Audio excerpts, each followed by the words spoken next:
Selamat siang Bu Eti, mohon maaf mengganggu waktunya nggih. Selamat siang Mbak Tri, tetap sehat, semangat. Alhamdulillah, semoga Bu Eti juga sehat selalu nggih. Amin. Saling mendoakan. Mohon maaf Bu, berkaitan dengan saya sebagai guru penggerak ada tugas yaitu dan pengambilan keputusan sebagai pemimpin pembelajaran.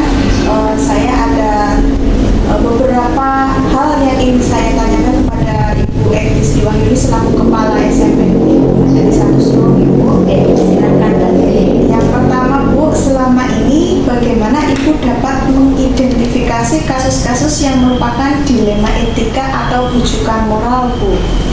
Nggih, matur nuwun Mbak Tri untuk dilema etika atau rujukan moral. Kita ketahui sebagai seorang pemimpin di suatu instansi pendidikan pasti akan beragam kasus yang dihadapi. Kasus itu biasanya memang menyebabkan kita merasa bagaimana dalam mengambil suatu keputusan ataupun mengidentifikasi. Tapi untuk mengidentifikasi kasus-kasus itu yang berkaitan dengan dilema etika ataupun rujukan moral, paling tidak kita harus bisa memahami dulu masing-masing kasus itu. Tentu untuk memahami kasus itu harus kita bisa berkomunikasi dengan pihak yang terlibat.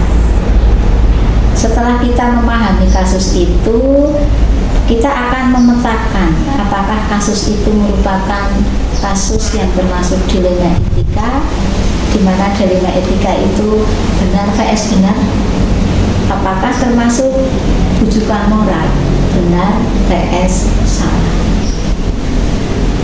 Setelah kita memetakan, tentu kita akan membuat daftar suatu pertanyaan untuk mengidentifikasi kasus itu. Apabila beberapa pertanyaan misalnya itu berbenturan dan tidak melanggar hukum serta norma-norma yang berlaku, itu maka termasuk kasus yang dilema etika. Tapi apabila kasus tersebut kok berbenturan, misalnya tidak sesuai dengan hukum atau norma-norma yang berlaku, maka itu termasuk semacam kayak rujukan moral. Ini benar, tapi salah apabila kita ambil suatu keputusan. Mungkin seperti itu Bu Dwi untuk mengidentifikasinya. Terima kasih Bu. Berarti di sini ada memahami, kemudian memetakan dan mengidentifikasi masalah terlebih dahulu. Okay, ya. Selanjutnya, selama ini bagaimana Ibu menjalankan pengambilan keputusan di sekolah Ibu, terutama untuk kasus-kasus di mana ada dua kepentingan yang sama-sama benar atau sama-sama mengandung nilai kebajikan? Oke, matur nuwun.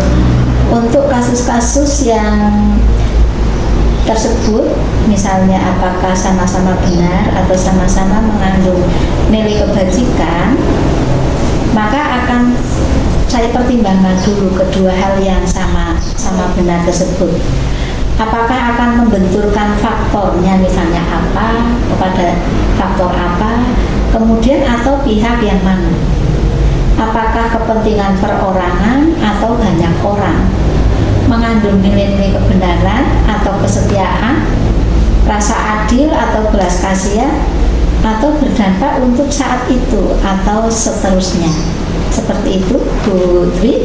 Jadi ada beberapa hal yang perlu dipertimbangkan gitu, misalnya kepentingan seseorang dan seterusnya. Selanjutnya, langkah-langkah atau prosedur seperti apa yang biasa Ibu lakukan selama ini Bu? Untuk mengambil langkah-langkah itu tentu tadi ya, apalagi seorang ibu ada suara hati dan nalar, harus sejalan untuk memilih kebenaran yang paling kecil nanti mudorotnya, tapi besar manfaatnya. Dengan mempertimbangkan kepentingan, tentunya kepentingan peserta didik itu adalah yang diutamakan.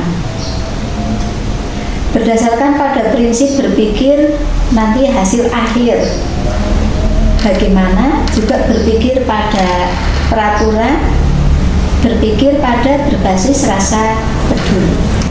Jadi dengan berbagai pertimbangan, ya, ada peraturan, ada rasa peduli, ada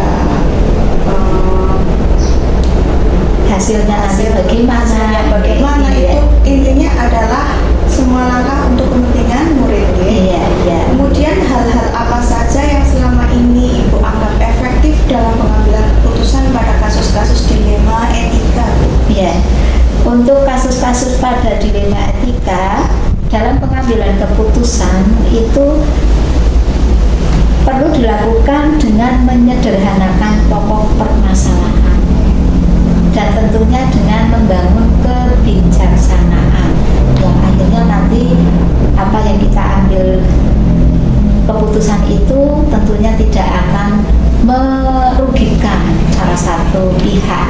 Harapannya keputusan itu akan bisa diambil keuntungan yang lebih baik. Ini sangat bagus sekali, Ibu, sangat menginspirasi sekali. Kemudian hal-hal apa yang selama ini merupakan tantangan dalam pengambilan keputusan pada kasus-kasus dilema etika, Bu? Ya, untuk tantangannya dalam mengambil keputusan itu mungkin ada pihak-pihak yang tidak dapat menerima sepenuhnya, pasti ada. Dan untuk proses dapat memahamkan sebagian orang untuk secara ikhlas menerima dan menjalankan keputusan itu menjadi sebuah tantangan. Apakah kita berani atau tidak?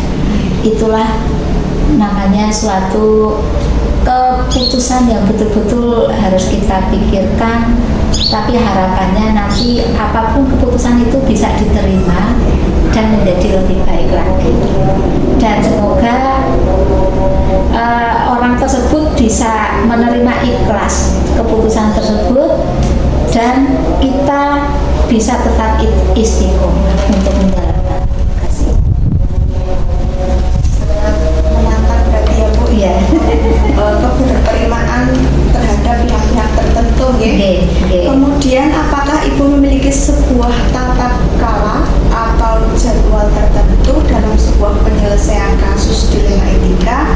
Apakah Ibu langsung menyelesaikan di tempat atau memiliki sebuah jadwal untuk menyelesaikannya? Bentuk atau prosedur seperti apa yang telah Ibu jalankan? Untuk tentang tata kelola atau jadwal dalam sebuah penilaian kasus itu kita tidak ada jadwal tertentu.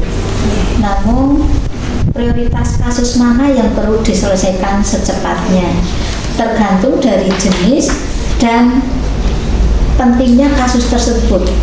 Kalau memang itu kasusnya mudoro dan harus diselesaikan, ya secepatnya diselesaikan agar tercipta sebuah lingkungan sekolah yang kondusif.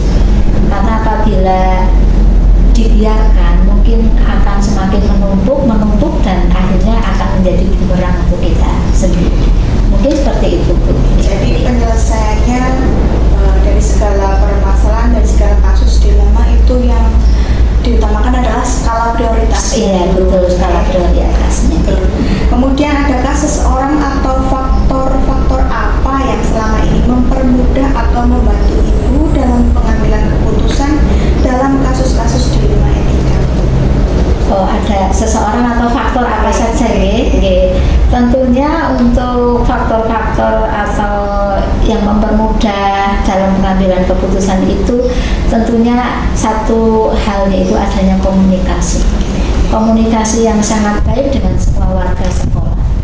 Karena apabila tidak terjadi komunikasi yang baik, mungkin hanya sepihak mendengar, dan itu tentunya akan membuat masalah itu malah tidak selesai. Tapi dengan komunikasi yang baik, harapannya nanti pengambilan keputusan itu akan menjadi dipermudah seperti itu.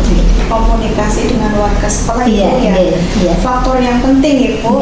Dan terakhir nih, Ibu, ini dari semua hal yang telah disampaikan, pembelajaran apa yang dapat Ibu petik dari pengalaman Ibu mengambil keputusan dilema etika? Iya.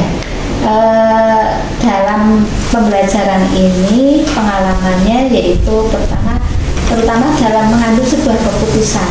Maka kita harus mengidentifikasi jenis kasusnya, harus dilakukan apa lebih awal atau tidak, juga dengan melakukan pengujian-pengujian.